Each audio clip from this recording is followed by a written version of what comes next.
We all want to feel like we have an edge over others. That feeling is what makes life worth living for many people, and it's easy enough when you're winning everything because who doesn't love being on top? The basic definition of player appears simple but can be interpreted differently depending upon context. Sometimes this means just having good looks, or other times indicating one that attracts success with women. But being a player is just that.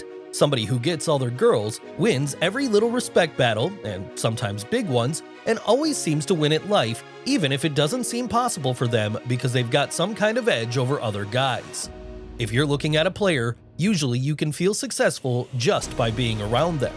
But what most don't realize about these so-called players is that they didn't just become successful through natural talent. Instead, the majority became that way after years upon endless nights spent studying everything from game strategies and psychology tactics up until becoming a player, which leads me into my next point. If we want better results with women and the respect of those around us, it's time to stop thinking we can just wing it or rely on luck. Instead, it's time to become a student of the game. So the number one thing that a player must never do is follow everyone else. In the past, people would just follow what everyone else did because there wasn't as much technology or media exposure back then to make sure you were normal if nobody else knew how different things could be. Nowadays, with social media around, every person has access to not only information, but also peers who will encourage them on their journey to being unique individuals rather than another copycat following suit without any thoughts of its own. You see, when you're young, the people around you have a great impact on how you behave. As time goes by and life gets more complicated, it's hard not to question what was important at one point in your youth. Trying too hard for others' approval or getting caught up with trends just because they were popular enough. A lot of men today frequently apologize for just being themselves, even if they aren't aware that they are doing it. Most of the time, this is something that occurs unconsciously. For example, when I was younger, I bought a dope hoodie and some new shoes to go skateboarding in. So naturally, when school started back up again the next year, I wore them with pride. But then some friends saw my new style and made fun of me for it, even though they were probably just jealous. Eventually, I gave in to peer pressure and chose to wear clothes that my friends approved of rather than the clothes I actually wanted to wear. Even though they treated me better, this decision, deep down, made me unhappy. When you give in to peer pressure, it's like you're saying sorry for being who you are. For example, if you love anime, but don't watch around girls because you're worried about what they'll think, that sends the message that there's something wrong with liking anime. And whenever someone disapproves of something you like and pressures you into changing your opinion, it feels like an apology for even expressing yourself at all.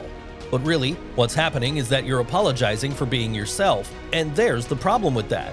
We apologize for our individuality by trying to be what others see as normal. The first step to becoming a player is to stop apologizing for who you are and start being confident in your unique traits, interests, and beliefs. Don't let anyone make you feel as though there's something wrong with the things that make you, you. And remember, if others don't like it, that's fine, because not everyone will. But those who do appreciate your individuality and authenticity are far more valuable as friends and potential partners than anyone who wants you to change for them. In addition to being unapologetically yourself, it's also important to never stop learning and improving upon your skills in all aspects of life, not just with women, but also in work, hobbies, and personal relationships. This can mean staying updated on current events, reading books or articles about subjects that interest you, or even taking classes or workshops related to something you want to improve.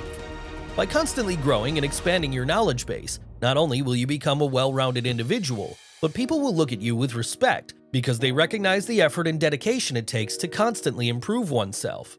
I know this may sound cliche, but every successful player I know takes pride and ownership in their beliefs, actions, and decisions.